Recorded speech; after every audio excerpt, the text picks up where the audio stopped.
Question number 1 है how physics plays an important role in our life. इस question में हमने बताना है कि फ़िज़िक्स हमारी लाइफ में किस तरह एक इम्पोर्टेंट रोल प्ले करती है।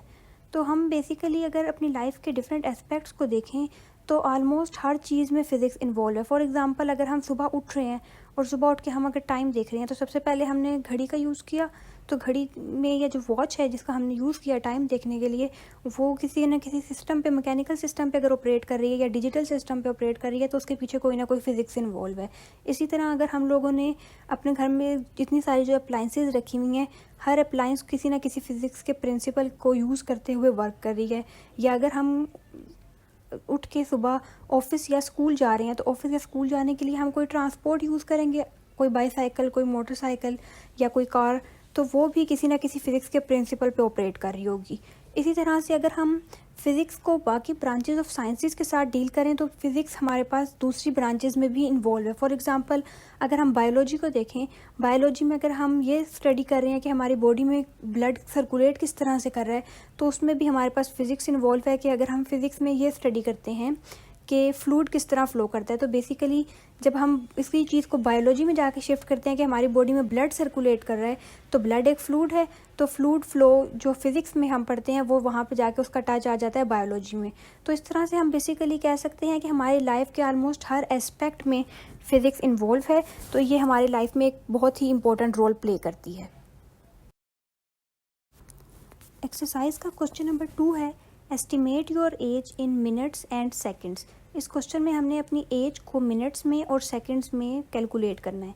तो सबसे पहले हमने स्टार्ट करना है कि हमारी जो एज है उसको हम ईयर्स में मेजर करते हैं। तो फॉर एग्जांपल हम एज ले लेते हैं कि वो एज हमारे पास है 15, क्योंकि एवरेज एज 9th क्लास में जो होती है वो 15 होती है। तो हमने यहाँ पे 15 से क्वेश्चन सॉल्व किया है। अगर आपकी एज 16 है या कोई और एज है तो आप उसकी जगह पे 15 की जगह अपनी एज पुट कर देंगे। तो यहाँ पे हमारे पास एज है 15 ईयर्स और हमने इस ईयर्स को की एज को रिप्रेजेंट करना है इन मिनट्स एंड इन सेकंड्स। तो सबसे पहले हम यहाँ पे ये देखते हैं कि ईयर्स को हमने कन्वर्ट करना है मिनट्स में।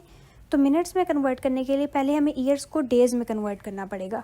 एक ईयर में क्योंकि 365 डेज़ होते हैं तो हम यहाँ पे ईयर्स की जगह पे पुट कर देंगे 365, यानी कि हम 15 को मल्टीप्लाई कर देंगे 365 डेज़ से।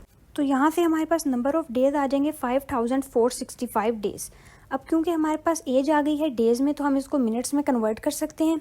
1 डे में 24 आवर्स होते हैं, तो हम डेज़ को आवर्स में कन्वर्ट करने के लिए इस वैल्यू को मल्टीप्लाई कर देंगे 24 आवर्स से।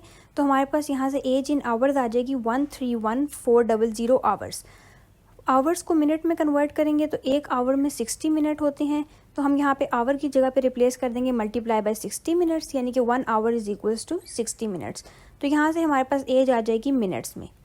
अब इस एज को क्योंकि हमने सेकंड में भी रिप्रेजेंट करना है और हमें पता है कि 1 मिनट में 60 सेकंड्स होते हैं, तो अगर हम इस गिवन वैल्यू को मल्टीप्लाई कर दें 60 सेकंड से तो यहाँ से हमारे पास फाइनल एज आ जाएगी जो कि सेकंड्स में है।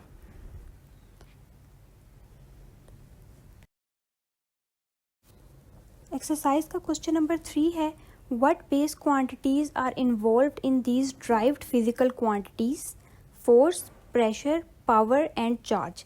इस क्वेश्चन में हमें ड्राइव्ड क्वांटिटीज़ गिवन है और हमने ये बताना है कि इन ड्राइव्ड क्वांटिटीज़ में कौन कौन सी बेस क्वांटिटीज़ इन्वॉल्व हैं। तो सबसे पहले हम देखते हैं कि हमारे पास ड्राइव क्वांटिटी है फोर्स। ड्राइव क्वांटिटीज़ पे जाने से पहले हम बेसिकली ये देख लेते हैं कि बेस क्वांटिटीज़ हमारे पास बेसिक क्वांटिटीज़ होती हैं जिनके मल्टीप्लिकेशन या डिवीजन से हमने ड्राइव्ड क्वांटिटीज़ बनाई होती हैं। तो बेसिकली हमारे पास 7 बेस क्वांटिटीज़ हैं जो यहाँ इनलिस्ट हुई हुई हैं। Length, mass, time, current, temperature, amount of substance और ल्यूमिनस इंटेंसिटी। हर बेस क्वांटिटी के कोरस्पॉन्डिंग हमारे पास कोई ना कोई यूनिट होती है और उस यूनिट को हम किसी सिंबल से रिप्रेजेंट करते हैं। फॉर एग्जांपल कहीं पे भी अगर हमने लेंथ को मैयर करना है तो हम इन मीटर्स मैयर करेंगे, मैस को इन किलोग्राम्स, टाइम को सेकेंड्स में और इसी तरह से बाकी भी मेंशन। तो यहाँ पे हम सबसे पहले देखते हैं फोर्स को। किसी भी ड्राइव क्वांटिटी में जो बेस क्वांटिटीज़ इन्वॉल्व हैं उसको फाइंड आउट करने का सबसे आसान तरीका ये है कि हम उस ड्राइव्ड क्वांटिटी की एसआई यूनिट को देख लें। ड्राइव क्वांटिटी की जो फोर्स है उसकी एसआई यूनिट है kilogram metre per second square, या आप फॉर्मूले से ड्राइव कर सकते हैं F is equals to MA। तो यहाँ पे हमारे पास आ जाएगी SI unit kilogram metre per second square. तो अगर हम देखें केजी जो थी हमारे पास यूनिट ऑफ मैस थी, इसी तरह से मीटर हमारे पास यूनिट ऑफ लेंथ है और सेकंड हमारे पास यूनिट ऑफ टाइम है।